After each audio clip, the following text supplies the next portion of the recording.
100 anos envolvidos, aqui estamos, na evocação do armistício, lembrando os 111 mil que se bateram em terra, no mar, pelo ar, todos eles, os mais de 8 mil que pereceram, os 7 mil que ficaram prisioneiros, todos quantos puderam, há um século, celebrar o dia da vitória da paz. Esses heróis lutaram pela compreensão contra o ódio, a liberdade contra a opressão, a justiça contra a iniquidade, a Europa aberta contra a Europa fechada, o mundo solidário contra o mundo dos egoísmos, das xenofobias, das exclusões. Com abnegação, nas trincheiras de França, como no Atlântico ou nos desertos de Angola e Moçambique. Com lealdade, como a do Sargento de Infantaria 14, Aloísio Bento da Silva e Quivambo, ou a do Capitão Francisco Curado, o Condestável do Rovuma, na Odisseia da Serra Macula. Com coragem, como a do Sargento de Infantaria Américo Ferreira Pelotas, na Flandres, a do Primeiro-Tenente da Marinha José Carvalho Araújo, comandante do caça-minas Augusto Castilho, afundado entre o Funchal e Ponta Delgada ao proteger o São Miguel. Ou a do capitão Oscar Monteiro Torres nos céus franceses. Os três, entre muitos outros, dando a sua vida em terra, no mar e no ar. E com eles um sem número de combatentes, tornados lendários na pessoa do soldado Milhões. Esses heróis nos convocam a aprender a lição de há 100 anos. Não toleraremos que se repita a sangrenta divisão da Europa. Permitam-me também, fora de protocolo, também cumprimentar um outro ex-presidente da RTP, o Sr. Coronel Manuel Pedroso Marques. É um gosto também tê-lo aqui. Sr. General Mário Cardoso, Presidente da Comissão para as Evocações do Centenário da Grande Guerra, os Srs. Deputados e os Srs. Almirantes, Generais e Oficiais presentes. Queria também agradecer a presença dos oradores, dos membros do painel, o Sr. Professor Adriano Moreira, a Sra. Professora Sílvia Correia e o Sr. Professor Viriato Sormanho Marques, e agradecer a presença de todos os convidados. Para nós é um gosto organizar esta conferência, que não acontece por acaso.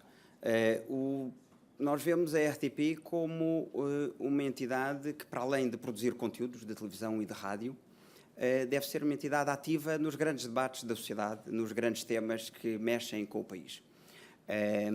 E achamos que só seremos fortes e só seremos relevantes se, de facto, marcarmos presença naquilo que tem a ver com o nosso património, com a nossa história e com aquilo que, no fundo, provoca os debates da contemporaneidade. E o facto é que a Primeira Guerra exerce um fascínio enorme, continuado.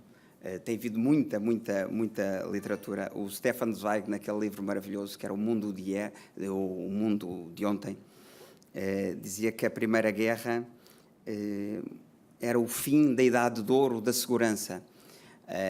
E recentemente tem havido muita literatura, não só sobre a nossa presença portuguesa, mas também uma série de comparações. Esse livro famoso que é Os Sonâmbulos, que faz um bom paralelo, esperemos que não totalmente a seguir, entre aquilo que aconteceu na Primeira Guerra na Europa e a situação da Europa atual. E eu acho que a RTP, as equipas várias da RTP, em termos de programação, de informação, em termos de televisão, de rádio e também na área do digital, estiveram muito ativas ao longo de todas estas comemorações. E, portanto, a conferência de hoje, digamos, não é um evento isolado. Nós organizamos uma série de debates, de colóquios, produzimos documentários sobre a presença portuguesa na Primeira Guerra, produzimos uma série de ficção emitida há muito pouco tempo, O Soldado Milhões, pelo Gonçalo Galvão Teles, de grande nível e com enorme impacto junto do público. Transmitimos, como vimos agora, na íntegra, o desfile militar de 4 de novembro. Tivemos os postais da Segunda Guerra, da Grande Guerra, na RTP2, que acho que foi um exemplo maravilhoso e muito elegante, semana após semana, a recontar as histórias, digamos, da presença portuguesa. Estivemos presentes em França nas comemorações da Batalha de Lally, por exemplo, e ainda há muito pouco tempo marcámos presença no Concerto da Paz, uma produção da France Télévisions, que a Antena 2 e a RTP2, eu tive o gosto de assistir a esse concerto em Versailles no dia 11 de novembro, e que a Antena 2 e a RTP2 irão transmitir em breve. Portanto, acho que nós demos realmente uma cobertura alargada, vasta, completa, não só em termos de conteúdos, não só em termos de informação, mas também em termos de programação e de debate. Tudo isto foi possível com muita articulação e muita colaboração com as instituições militares, com estudiosos, com académicos, e agradeço realmente esta colaboração que foi muito profícua. E volto a dizer, nós achamos que o papel da RTP é exatamente fazer bons programas, fazer boa informação, mas também acompanhar os debates e acompanhar os grandes temas que mexem com a nossa história, com o nosso património portugueses, e acho que este foi um bom exemplo. Portanto, obrigado, e esta conferência encerra assim um ciclo longo em que mostramos numa série de vertentes aquilo que o serviço público pode fazer em articulação com outras instituições, nomeadamente com as instituições militares. Muito obrigado.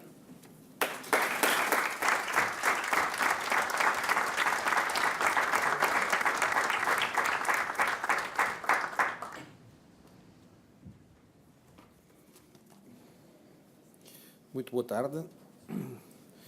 Eu gostaria de começar por cumprimentar o meu general Ramalhianes, agradecendo a sua presença, é sempre uma presença que nos honra.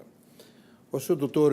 Gonçalves Reis, Presidente do Conselho de Administração da RTP, o meu cumprimento é realçando a iniciativa que a televisão teve em promover este colóquio, o apoio da RTP, que tem sido efetivo, porque quase que cumprimos o protocolo que assinámos, quase completamente, falta um bocadinho do quase, mas isso fica para outra altura, e o que eu acho que efetivamente foi o serviço público que a RTP tem prestado na evocação da Grande Guerra.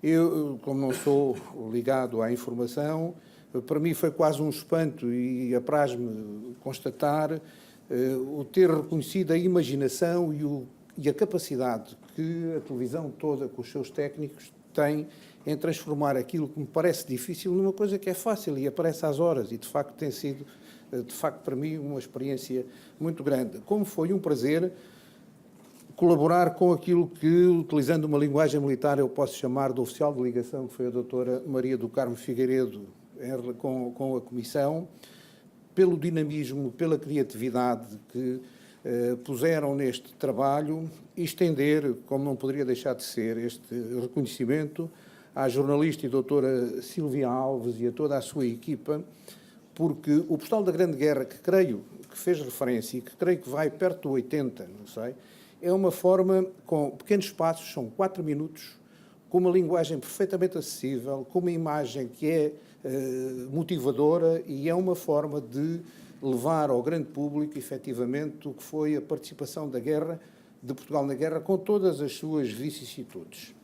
Naturalmente, quero cumprimentar o Sr. Deputado Marcos Prestrelo, até porque muito daquilo que a Comissão tem feito passou pelas suas mãos enquanto Secretário de Estado da Defesa, os Srs. Almirantes e Generais, representantes dos ramos das Forças Armadas e do Comando da GNR, o Sr. Presidente da Liga dos Combatentes, o Sr. Presidente da Comissão Portuguesa de História Militar, senhores professores, e aqui queria já referir a Sra. Professora Sílvia Correia, o Sr. Professor Severiano Sormanho Marques e o Sr. Professor Adriano Moreira, senhores professores, minhas senhoras, meus senhores, Escola de Odivelas. É um gosto tê-los aqui, e é um gosto ter a professora Isabel Pestana, que tem sido um dos elementos mais ativos no que diz respeito à investigação e à produção de obras sobre a participação de Portugal na Grande Guerra.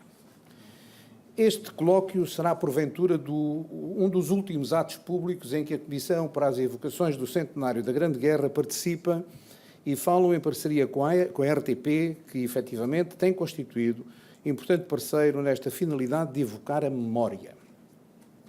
Memória que se quer sentir como coletiva, para homenagear o sacrifício exigido aos portugueses na defesa de Portugal, num conturbado período da história, não só nossa, mas do mundo, como foi o da Grande Guerra. Ao longo destes anos, temos procurado que o grande público soubesse mais sobre as causas dessa guerra, das razões da nossa participação na mesma, dos objetivos que pretendíamos alcançar enquanto nação, das vicissitudes que caracterizaram a nossa atuação. A dimensão da tragédia que foi a Grande Guerra, pela sua duração e pelo grau de destruição humana e material que provocou, influenciou todas as sociedades, em particular aquelas que foram beligerantes. A experiência ensina-nos que uma nação em guerra não fica a mesma quando aquela acaba. Ensina-nos também que o soldado que volta ao seu ambiente é outro. tornou-se mais velho muito mais depressa, mais maduro, mais atento àquilo que o rodeia. Daí, por vezes, a sua dificuldade em entender a sociedade de onde saiu para defender aquilo que a mesma sociedade entendia querer fazer. Este sentimento é ainda mais forte para aqueles que regressaram fisicamente diferentes de como partiram. Caracterizar o regresso dos mobilizados é um dos objetivos deste colóquio.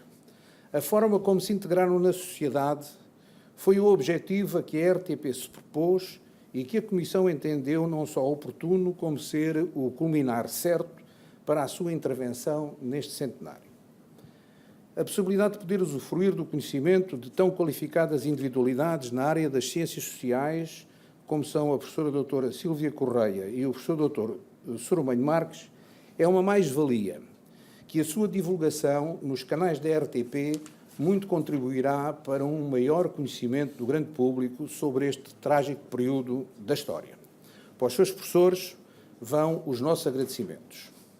A possibilidade ainda de poder refletir sobre o que a guerra alterou na política externa portuguesa e na conduta da sua diplomacia é como que um desafio para entender o período seguinte, que para Portugal é desde logo dominado pela Guerra Civil Espanhola, entre 36 e 39, na qual muitos dos nossos interesses soberanos estavam outra vez em jogo. A oportunidade de aprender com o Sr. Professor Dr. Adriano Moreira é um privilégio que também queremos agradecer. Vou terminar, mas com a vontade de deixar uma pergunta, ou talvez melhor um desafio, que é o do tema do regresso, poder contar também com uma reflexão sobre os últimos a chegar, os prisioneiros de guerra. O general Ferreira Martins, no seu livro Portugal na Grande Guerra, escreveu sobre os prisioneiros de guerra. Se fosse possível fazê-lo, o que esses infelizes camaradas narraram do seu longo martírio físico e moral de prisioneiros daria lugar a um interessante e longo capítulo. Reconhece que nunca foi escrito. Até porque mais à frente, no mesmo livro, escreve: corramos, porém, um véu bem espesso sobre este cenário de horrores que foi a vida da miséria, de martírio dos prisioneiros portugueses na Alemanha. Mais direto foi o sargento José Maria Hermano Saraiva, o último combatente da Grande Guerra a morrer, com 107 anos, e era tio-avô do professor Dr. José Hermano Saraiva, que nas suas memórias exprimia assim o seu sentimento quando chegou a Portugal, ele que foi combatente de Lalis e feito prisioneiro. Tristemente vos digo que naquela época fomos recebidos não como soldados combatentes, prisioneiros de guerra, mas quase como criminosos que regressassem do cumprimento de uma pena. Teríamos culpa, dizia ele, teríamos culpa que um governo que nos mandou para a guerra estivesse agora substituído por outro que defendia o anterior inimigo? Esquecer, não falar, contornar, foi esse o procedimento.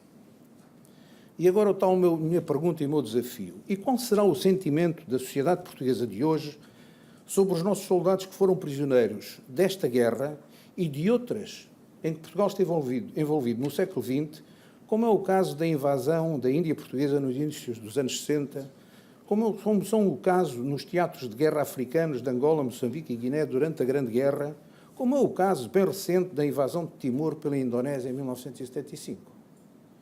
O que se sabe deles? Como foram integrados? Interessou-se alguém por eles? E estará preparada para esta eventualidade a sociedade portuguesa quando tantos soldados portugueses estão espalhados pelo mundo na defesa de objetivos definidos por quem nos governa?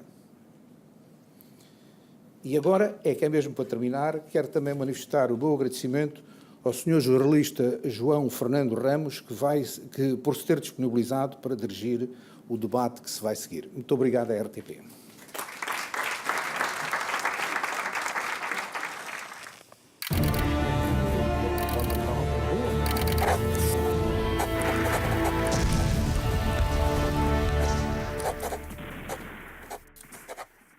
Com ou sem desacordo ortográfico, chegara-se a um acordo de paz. Com um legado de mais de 10 milhões de mortos e 30 milhões de mutilados, feridos, homens em estado de choque. o mundo pode finalmente festejar o final da guerra.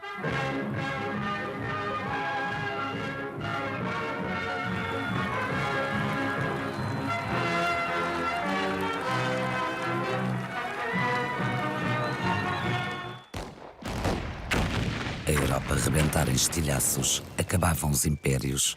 A vitória é da democracia. Os Estados Unidos da América serviram de intermediários na negociação de paz e ganhariam força internacional, com os 14 pontos fundamentais do presidente Wilson.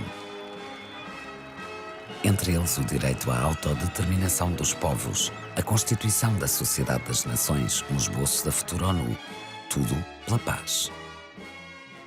Esta guerra marcou claramente o equilíbrio de poderes na Europa, em que havia um protagonismo considerável da potência marítima Reino Unido. Mudámos o mundo, claramente, há um novo mundo depois de 1919, depois das conferências de Versalhes, e renasceu uma grande potência global, com capacidade de intervenção global, que são os Estados Unidos. E mesmo os vencedores da guerra são vencedores fragilizados, quer a França, quer a Itália, mas sobretudo o Reino Unido. As pessoas têm noção, em geral, que o Reino Unido foi o grande vencedor. Não, o grande vencedor foram os Estados Unidos, que entraram na guerra já em 1917. Em Portugal, a preocupação inicial nas negociações pós-armistício prendia-se com aspectos financeiros. A partir de março de 1919, o rumo da Conferência de Paz levara Portugal, já com o regressado Afonso Costa, a dar um murro na mesa.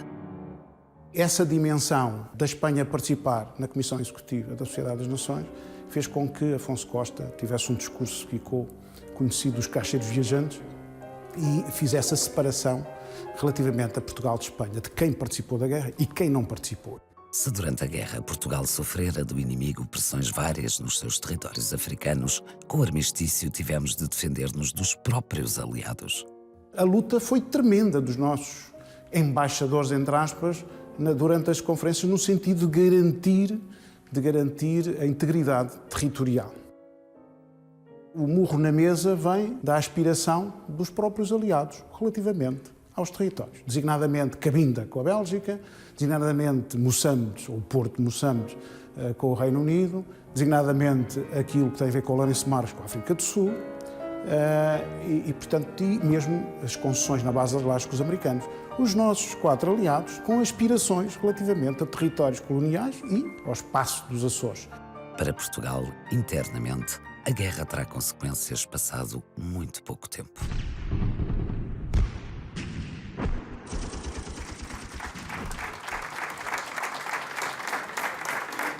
É um prazer participar neste projeto alusivo à campanha portuguesa que fez parte da Primeira Guerra Mundial. Colaborar mais uma vez com a RTP e desta vez com cartas centenárias, escritas no calor da campanha, mas, infelizmente, não recebidas nem lidas pelos destinatários. As cartas eram para as mulheres, para as mães, para os pais, para os amigos, para os vizinhos que ansiavam notícias da guerra distante. Trago aqui 3 alunos da Escola Secundária de Odivelas, a Nara, o André e a Marta, que vão dar a conhecer algumas cartas apreendidas da Primeira Guerra Mundial. Cartas essas que pretendem dar voz àqueles que incógnitos fizeram a guerra e festejaram a paz. Cartas apreendidas na censura postal dos anos 1917 e 1918. Cartas que calam as vivências da guerra, da campanha, de dor, de sofrimento, de tristeza, de saudade, de perigo, mas também de amor.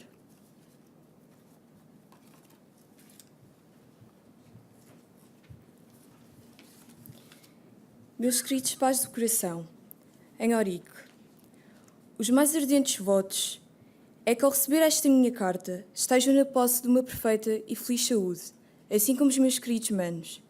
Eu bem, felizmente. Manuel Martim.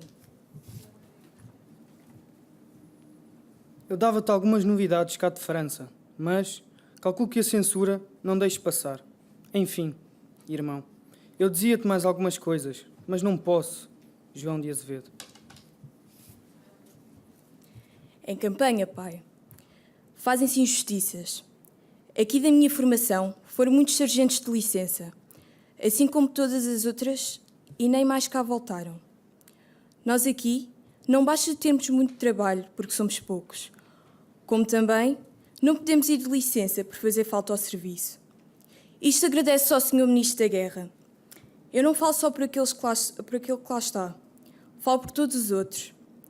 Não se lembram daqueles que vivem na amargura há 18 meses, separados de suas famílias e dando a última pinga de sangue pela sua pátria. Não há caridade, não há zelo, não há olhos misericordiosos que vejam estas coisas. Manuel Martinho. Por minha infelicidade, cunhado, vi ter uma guerra das mais horrorosas do mundo. Como não lembro aos nascidos. Será em té o fim do mundo. Eu hoje estou fora das trincheiras. Estou um pouco mais livre do perigo. No entanto, não será por muito tempo. João Ribas.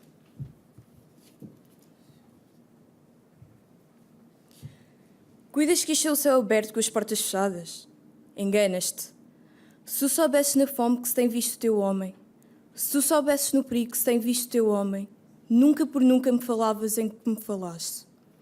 Eu nunca contei de andar a lavar roupa, mas a necessidade me obriga até a manter a roupa numa lata e escaldá-la, por causa de uma certa família que não nos deixa nem a cacete.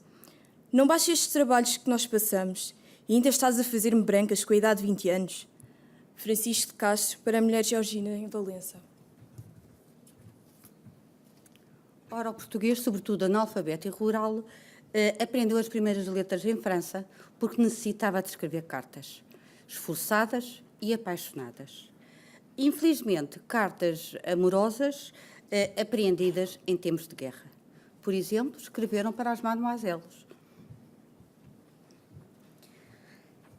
Mademoiselle Catherine, moi goûte, que vous dites, se goûte de fiancé avec moi. Moi, esperei que vous réponde à moi na volta de la poste. Excusez-moi, de moi, nem querer bien francês. Belarmino de Figueiredo. Ma chère mignon, j'espère que me réponde tout de suite ma lettre et me dites le pour que moi pouvoir faire une visite et passe le note avec toi, Francisco Correia.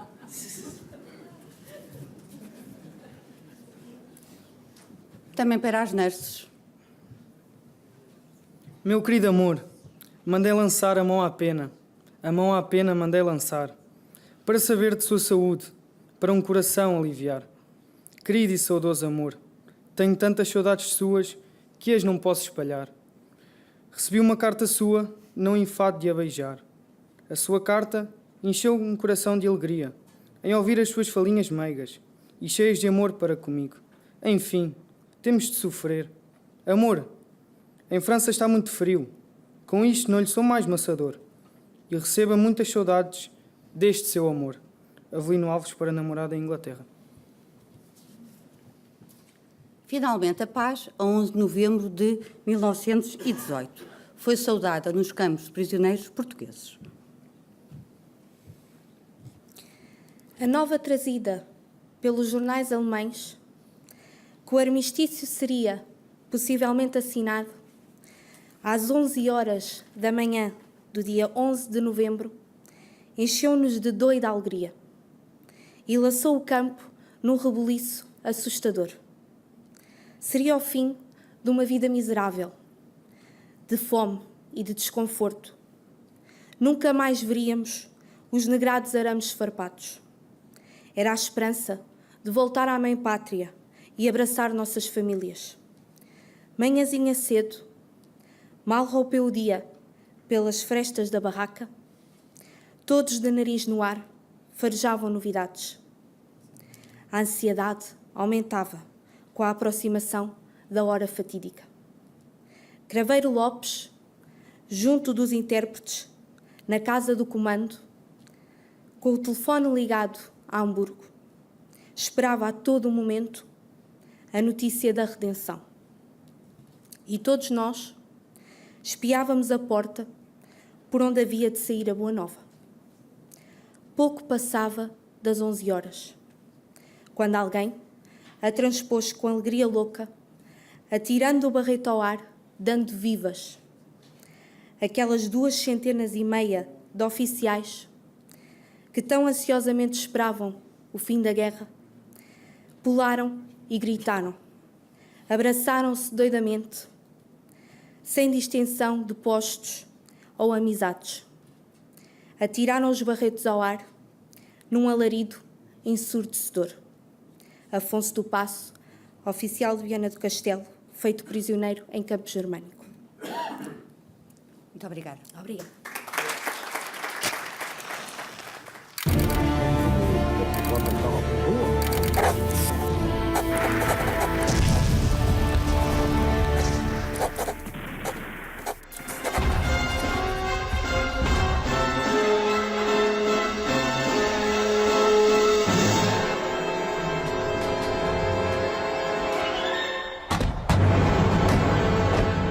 O Calvário da Flandres, em novembro de 1917. Um ano antes de terminar a guerra, chegou ao campo de batalha Adriano de Sousa Lopes.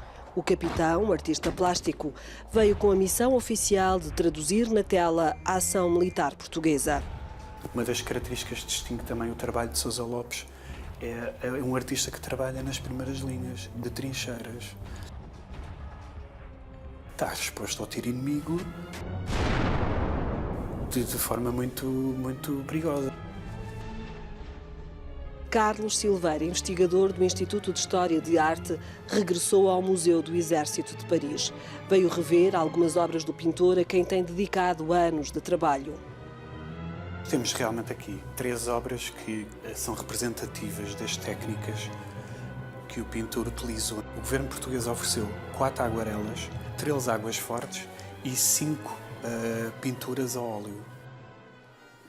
Sylvie Borrimi, a conservadora-chefe do museu, manuseia com cuidado 3 exemplares desse espólio oferecido após o armistício. Le papier ne se régénère pas, au contraire d'un être vivant. La collection, c'est un des fonds les plus cohérents et les plus importants que nous conservions d'un artiste étranger en mission sur le front de l'Ouest pendant la Première Guerre mondiale.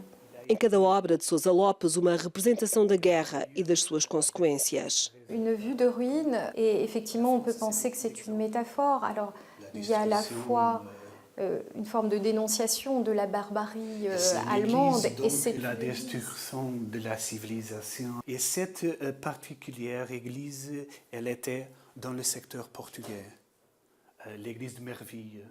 Et elle a été détruite surtout par la bataille du 9 avril 1918.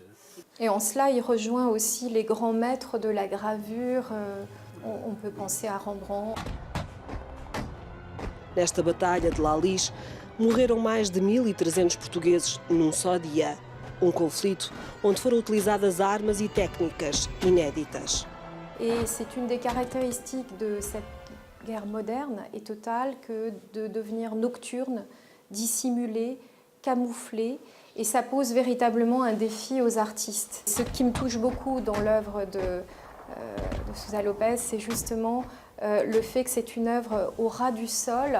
On voit là des soldats qui rampent dans la nuit, qui sont probablement habités par des sentiments de peur, d'épouvante, mais en même temps, on a au-dessus un spectacle extraordinaire qui se déroule. C'est quasiment un feu d'artifice, une pyrotechnie nocturne, avec ces fusées éclairantes qui sont lancées pour éclairer justement le champ de bataille. Este tipo de patrulhas havia todas as noites. Uma dúzia de pinturas documentais de Adriano de Sousa Lopes estão conservadas em 2 museus de França. Em Portugal há também muitas pinturas, desenhos e gravuras em coleções públicas e privadas, onde se conta a intensidade da Primeira Grande Guerra. Este é um dos postais da Grande Guerra que estamos a emitir há cerca de um ano na RTP2. Vai estar connosco no Jornal 2 até ao início do verão, pelo menos até julho. São pequenas histórias e foi um desafio simples. Quando olhamos para estes protocolos que normalmente vamos fazendo no serviço público, podemos ter duas leituras. Bem, aí vem mais uma daquelas coisas, daqueles secadores, como dizemos na nossa linguagem corrente. Eu não olho assim para as coisas, nunca eu olhei, e nesta pequeníssima equipa do Jornal 2 pensámos, aqui está um belíssimo desafio que a Silvia Alves e todo o resto da equipa foi burilando, foi melhorando, foi dando um passo mais firme sempre a seguir e foi mostrando a Portugal e também ao mundo, porque o postal, entretanto, foi adotado também pela RTP Internacional, aquilo que os portugueses nos iam contando numa linguagem simples, como aquela que era utilizada nos postais escritos já há 100 anos. Muitos deles não tinham chegado, fomos aos arquivos, tivemos uma abertura total nas bibliotecas, nos arquivos militares, com uma imensa colaboração do general Mário Cardoso, a quem agradeço a confiança nesta equipa da RTP. E aqui está um produto de que certamente nos vamos orgulhar, já tenho uns anitos de carreira e este é certamente um dos mais bonitos postais que eu vou guardar para mostrar quando me perguntarem, mas o que é que tu fazias na televisão? Também fazia disto com uma equipa que olhava de forma positiva para as coisas. O país, quando chegaram os militares, depois do armistício, era um país diferente daquele que eles tinham partido. Muitos deles vinham do interior. Há poucos dias, na minha terra natal, na Lausanne, estive na apresentação de um livro que conta a história de cerca de 300 almas daquele interior, de uma geração como a minha, que cresceu com pessoas que vinham da serra e nunca tinham visto o mar. Imagine-se o que seria há 100 anos, e a Lausanne é quase no litoral do país. Como é que aqueles seres humanos saíram dali e foram parar a Flandres ou foram parar a Moçambique, muitos outros a Angola? Como é que eles se adaptaram e depois como é que eles voltaram a casa e que homens seriam aqueles? Só agora, 100 anos depois, se publicou uma obra completa a olhar para a história de cada um deles. Isto tem acontecido um pouco por todo o país. Percebe-se também, 100 anos depois, que grande parte dos monumentos que nós temos a olhar para este terrível conflito militar foram feitos por aqueles que participaram ou pelos familiares. O Estado pouco se envolveu.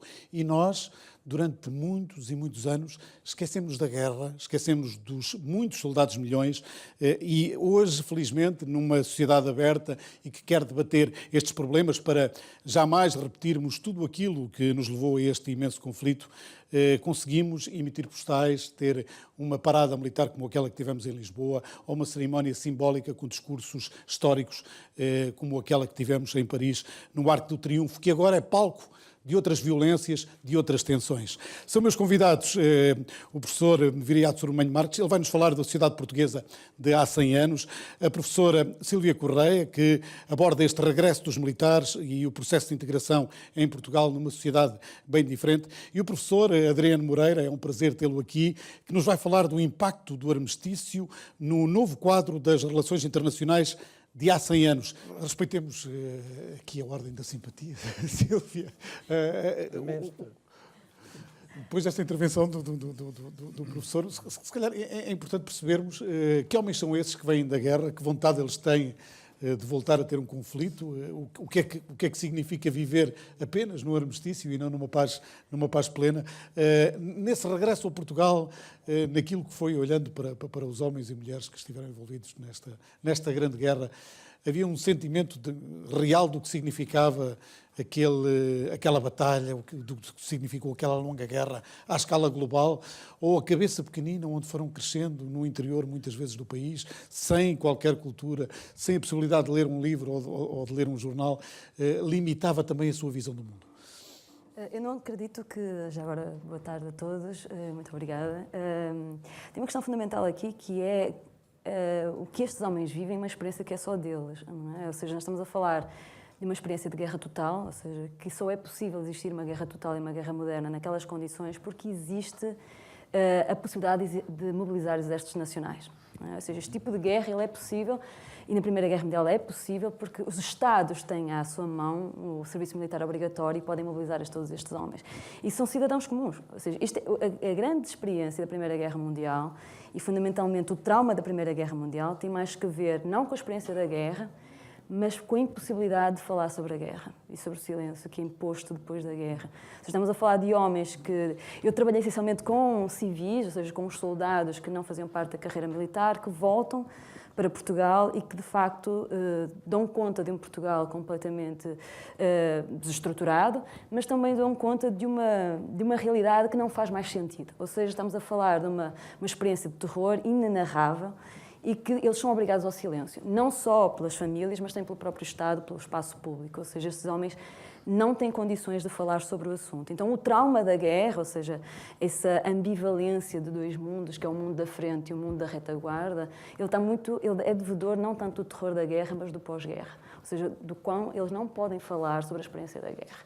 E daí, de facto, a experiência da Primeira Guerra Mundial tem isso. Mas essa censura é imposta por eles? É uma autocensura e é uma censura externa, ou seja, há várias camadas de censura. Nós temos isso com vários combatentes. Sim, há várias camadas. Nas várias guerras onde participamos. Eles falam entre eles, mas depois não falam com quem não esteve. Tem medo que não sejam entendidos. E mesmo que falem entre eles, tem algumas limitações. Há um tempo da memória. Para quem trabalha com memória, isto é muito importante. Ou seja, trabalhar sobre a memória é o tempo que leva a que haja espaço, não só no espaço público para eles poderem falar, mas também que eles tenham esse espaço dentro da sua própria narrativa. Tanto é que existe a questão da pós-memória. Muitos destes soldados eles falam com os netos e não chegam a falar com os filhos. Ou seja, existe uma questão, porque os filhos também são vítimas dessa violência que eles transferem, às vezes de forma inconsciente, da própria guerra, são os traumas. Não? Viriato, que sociedade era esta?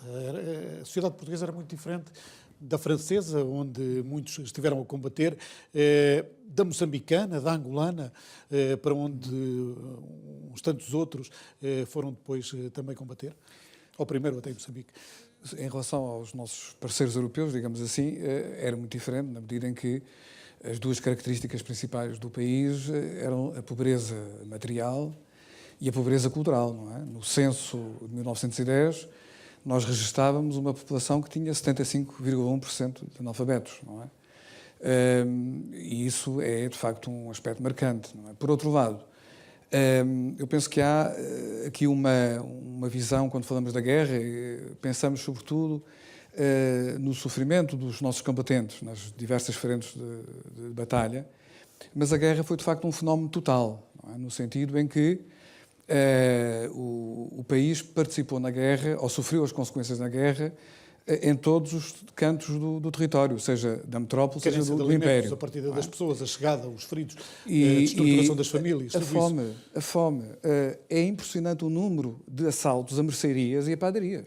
Não é? Portanto, era um fenómeno, enfim, banalíssimo. Não é? As pessoas faziam isso em estado de profundo desespero. Não é? Portanto, isso é um aspecto que me parece ser dos mais relevantes. Por outro lado, também, em relação à mortalidade, ao impacto sobre a população, há um aspecto muito curioso. Se nós analisarmos os censos nas décadas anteriores, nós temos taxas de crescimento da população da ordem dos 7% a 9% em cada década. Quando vamos verificar de 1910 para 1920, naquela década. Temos também a pneumónica. Temos o quê? Não, mas cá está isso. Ou seja, há uma estagnação do crescimento da população, que tem muito a ver com o facto de que a vulnerabilidade de uma população que vive com a carência, com a fome de uma guerra, com uma crise permanente de abastecimentos e de alimentação, vai tornar muito mais suscetível e vulnerável à doença, não é? Nós tivemos, sensivelmente, por cada soldado que morreu no combate, nós tivemos 8 a 9 civis que depois morreram com a pneumónica, diretamente da pneumónica, não é? Enfim, famílias inteiras. Famílias inteiras e, enfim, pessoas famosas como o pintor Amadeu de Sousa Cardoso ou como o pianista António Fragoso, não é? Não poupou classes sociais nem regiões do país, não é? Portanto, isso penso que são dois aspectos principais enfim, há outros aspectos que eu também poderia acrescentar. A guerra vai, de certa forma, acentuar o caráter muito vulnerável da Primeira República, a fragilidade das instituições. A guerra vai dividir o país literalmente ao meio. Vai dividir não só os partidos políticos, como vai dividir dentro dos partidos políticos. Isto é um aspecto curioso, não é? Portanto, seja na área republicana, seja na área dos monárquicos, curioso, embora a maioria monárquica esteja contra a participação na guerra, A verdade é que o Dom Manuel II, que estava exilado na Grã-Bretanha, era favorável, portanto, ao apoio... E teve várias ações visíveis desse apoio. E apoiou o envolvimento do governo português na guerra, não é? Mas, por exemplo, mesmo no campo, digamos, da oposição, no campo dos socialistas ou dos libertários, nós temos, de facto, uma fragmentação da sociedade entre os guerristas e os antiguerristas. Mas já tínhamos mais não sei quantos argumentos para essa divisão da sociedade portuguesa. A Primeira República entra em tumulto permanente. E isso é outro aspecto que me parece também importante, porque a guerra vai, no fundo, também, de certa forma, mostrar aquilo que é uma caracterização que me parece, enfim, eu não atrevo-me a fazer esta classificação, talvez por não ser historiador profissional, não é? Que é o facto de que, quando olhamos para a Primeira República, nós temos um regime de guerra civil de baixa intensidade. Não é? O número de acontecimentos de força, de utilização de força militar, durante aqueles 2 anos, não chegou a 2 anos, não é? De envolvimento na guerra, é extraordinário. A começar desde logo, ainda antes do envolvimento, não é? Com o derrube do governo do Pimenta de Castro, que matou 300 pessoas na cidade de Lisboa, não é? Portanto, foi, de facto, cenas de uma enorme violência, com o uso de artilharia pesada, etc. Não é? O primeiro contingente português não sabia se partia para a Flandres ou se era preciso para ajudar a acalmar Lisboa. Exato. Isso é também, digamos, um aspecto que me parece significativo. Quer dizer, claro que, enfim, a Sílvia talvez possa acrescentar mais porque trabalhou esse aspecto. Nós tivemos 111 mil combatentes, não tivemos como os alemães, ou os franceses, ou os italianos, que estiveram toda a gente na guerra, não é? Mas e nós sabemos que muitos soldados, muitos veteranos estiveram no fascismo, estiveram no nazismo, não é? Apoiaram digamos, um processo de desencanto com a democracia. Mas eu interrogo-me também se o sofrimento da guerra... O General Mário Cardoso falou nisso também, nesta entrada. O desalento, a frustração de quem vem... A falta de crença no sistema político, não é? Isso foi decisivo também para esses momentos de grande estabilização, este descontentamento de quem voltava e encontrava o país naquele estado. Aliás, uma das questões que me fez trabalhar, porque na altura que li um livro escrito fundamentalmente sobre a Itália, foi tentar perceber se um autor que é muito importante, que é o Mosse, que ele diz que não há nada mais extraordinário na guerra moderna do que o assassinato de massa sancionado pelo Estado. E ele falava sobre isso, sobre a Primeira Guerra Mundial, e tentar explicar a ascensão do fascismo e do nazismo. E foi isso que me moveu, tentar perceber qual o lugar dos antigos combatentes em Portugal e a ascensão dos regimes na primeira ditadura militar e depois do Estado Novo. Ou seja, se haveria uma relação entre a memória da Primeira Guerra Mundial, praticamente não só através do movimento de combatentes, mas também do culto dos mortos, dos soldados desconhecidos, dos monumentos, se existia uma relação entre os fenómenos de rememoração da guerra e de experiência da guerra e a ascensão desses movimentos em Portugal. Eu percebi que não, porque de facto a memória da Primeira Guerra Mundial é uma memória republicana, fundamentalmente, quer através dos monumentos, do culto dos mortos, a liturgia em torno da guerra é, de alguma forma, republicana, mas o que é mais... E vai sendo apagada com os anos. Vai sendo aliás... É muito curiosa essa questão dos monumentos que descobri aqui no meio dos postais da Grande Guerra, serem feitos pelas populações. Não temos grandes cerimónias, salvo este monumento em Lisboa, que é um monumento à bravura, mas mesmo esse... Que leva 11 anos para ser inaugurado. Exatamente. Não celebramos uma derrota, não é? Essa questão dos monumentos é muito importante. A iniciativa para a construção dos monumentos, ela parte de associações republicanas, fundamentalmente. A Junta Patriótica do Norte, que é uma associação que surge no Porto, em 1917, que tem um papel fundamental em mobilizar a população, principalmente do Porto, para a guerra. Ela tem um papel fundamental em criar um monumento que é mais padronizado, que é o padrão nacional aos mortos da Grande Guerra. Mas o que foi mais interessante para mim perceber foi o que esse retorno significa para estes homens. E foi muito difícil encontrar, por exemplo, nas memórias de guerra, descrições sobre o retorno. Depois eu fui procurando um pouco mais e encontrei que é um desalento profundo. É um desalento. Nós estamos num país com uma crise política e económica grave e estamos a falar de homens provenientes majoritariamente do mundo rural e que voltam a Lisboa e que não têm recepções. Ou seja, não existem grandes cerimónias de acolhimento destes homens. Ali E no só interior muito menos. interior Alguns muito até olhados menos. com desconfiança. Isso mesmo. E depois são homens que alguns voltam, são desmobilizados, ou seja, não existe uma política de Estado intensiva para recuperar estes homens, tirando a questão dos militares, mas uma parte desses são cidadãos normais que têm que voltar a casa, são imediatamente desmobilizados e, de facto, há um desalento quando eles voltam. E quando eles voltam para casa, de facto, não podem falar sobre a experiência. Isso é o grande problema deles. E depois existe a questão dos... Mas eles tinham essa noção, mesmo os iletrados... Tem algumas memórias, precisamente escritas não pelos iletrados, mas tem algumas memórias que passam, de facto, o convívio com esses soldados que não tinham capacidade de escrever, mas que falam, de facto, como eles viviam mal entre as suas famílias e não podiam falar. Há uma espécie de silêncio instalado no período pós-guerra. Apesar de haver um projeto político da República em construir uma memória da guerra, há, de facto, no ponto de vista da sociedade, um certo silenciamento. Até que depois, oficialmente, durante o Estado Novo, são proibidas as manifestações em espaço público à Primeira Guerra Mundial. E, precisamente, temos uma situação, que é a questão dos inválidos da guerra, não é? Ou seja, nós estamos dos inválidos dos prisioneiros, que são indivíduos que realmente não têm capacidade de retornar. Esses indivíduos não têm capacidade de retornar. Os inválidos, eles não voltam. Então, eles ocupam o espaço público e ocupam, reivindicando o reconhecimento material e moral. Então, há, de facto, uma série de homens que não têm condições para recuperar a sua própria vida porque a condição física não lhes permite. Então, e estes homens, de facto, são aqueles que vão, de uma forma, criar a possibilidade de consciência. Histórias de que muitos deles, principalmente nas grandes cidades, mais em Lisboa até que no Porto, pelo que eu percebi, que ficaram a viver na rua, que não voltaram sequer às famílias, que entenderam que não teriam lugar. Há vários casos de mendicidade agravada. Assim, o caso de Portugal ainda é mais grave no sentido, por exemplo, do reconhecimento das doenças de foro psiquiátrico. Não é? Ou seja, em Portugal até os anos 30 apenas... Gaseados, principalmente. Os shell shock, foi chamado Primeira Guerra Mundial, e depois, mais tarde, nos anos 80, depois dos anos 60 da Guerra do Vietnã, como PTSD, mas a ideia de uma série de indivíduos que sofrem aquilo que Freud designou, depois da Primeira Guerra Mundial, de neurose de guerra, que são indivíduos que realmente eles nunca voltam. Na verdade, não é? E em Portugal eles são até... Alguns deles não percebiam para onde voltar. Chegavam a Lisboa, desembarcavam... Porque não têm narrativa. De onde és? Isso mesmo, ou seja, eles não têm... Sou daqui. Há uma suspensão da vida para eles, ou seja, não há possibilidade de narrar o passado sequer. Então eles não têm... Não sequer encontram... Não só aqueles que são mais patológicos, que são internados em locais psiquiátricos normais, mas depois aqueles indivíduos que, de facto, voltam para o campo e nunca mais encontram. Professor Adriano Moreira, porquê que o Estado Novo quis esquecer esta guerra? Não sei se diz esquecer, porque esta análise, que é inteiramente exata, é uma análise que, no seu enquadramento, pode aplicar às descobertas. Se avaliar isso, vai encontrar as mesmas relações defeituosas entre governo e sacrificados.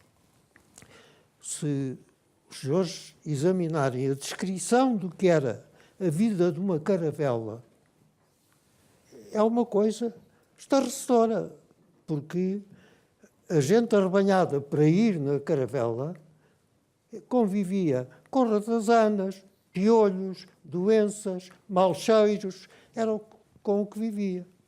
Ora bem, não é isso que consta das crónicas.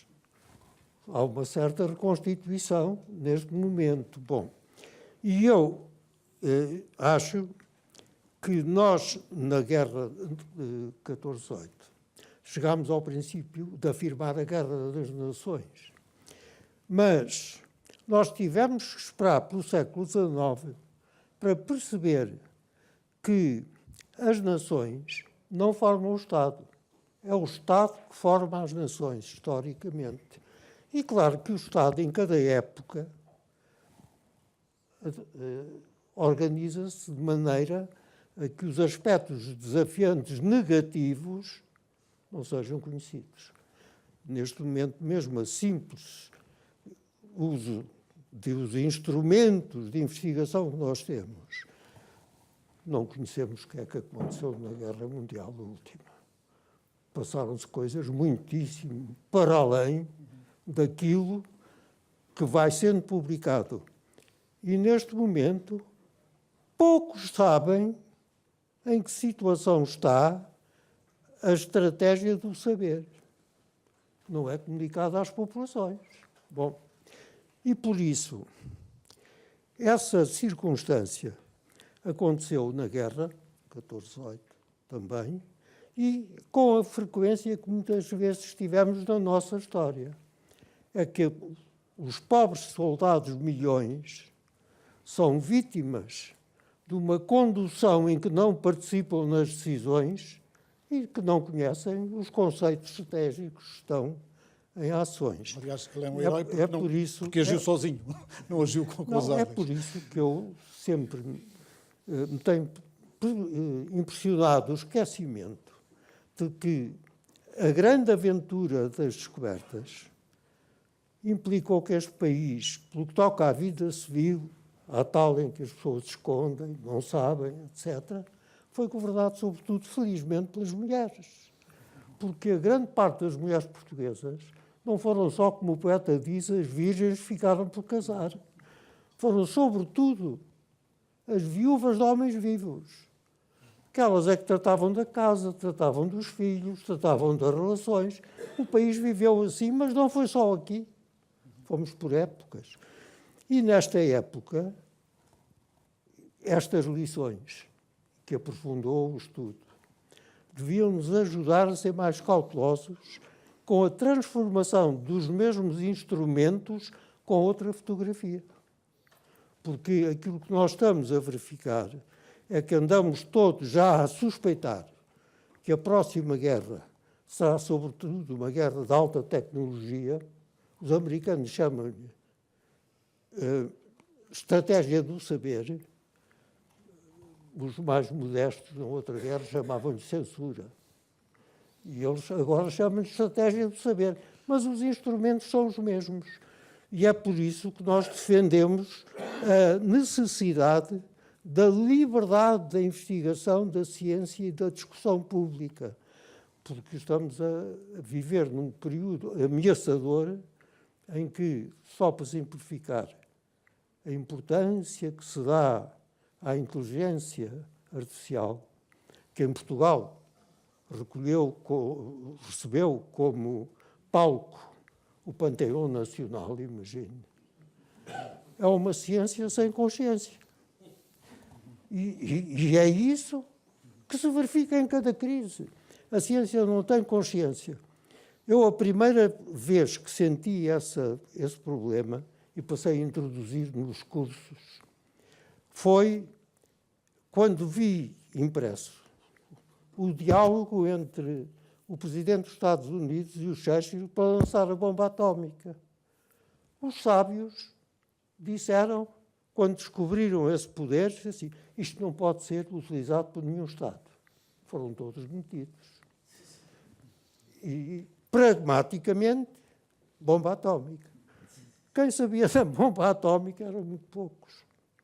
Bom, e portanto, essa atitude defensiva vai de época em época procurando instrumentos diferenciados.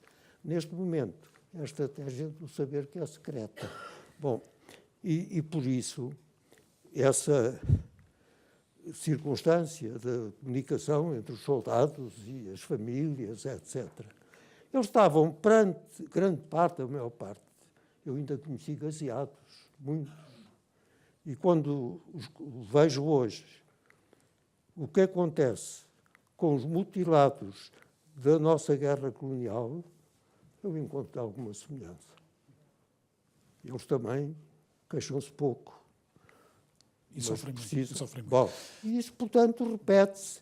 E nesse caso da Primeira Guerra, foi evidente, porque o alfabetismo era muito grande, a comunicação era muito restrita, a elite era muito articulada e, portanto, conhecer as razões profundas, não. Talvez a situação tenha sido precedida e bem demonstrada quando o Antero de Quental suicidou-se, o Mozinho de Albuquerque suicidou-se, o Unamuno, que os conhecia, diz que isto é um país de suicidas. É o único país que, quando tem grandes dificuldades, o desabafo é isto está à vontade de morrer. É terrível isto. Ora bem, isto foi o que aconteceu à população por épocas. E essa guerra, foi terrível, com essas consequências todas que diz, mas eu volto à minha convicção triste. Não houve ainda paz, o armistício continua. Sr. Professor, foi um prazer tê-lo aqui. Muito obrigado a vocês os dois também. Teríamos a tarde toda para continuar a conversar deste conflito. Obrigado a todos por terem vindo a este mais um passo nas celebrações do armistício. Continuaremos a ter postal da Grande Guerra até ao final do verão na RTP2. Obrigado a todos. Obrigado, Sr. General.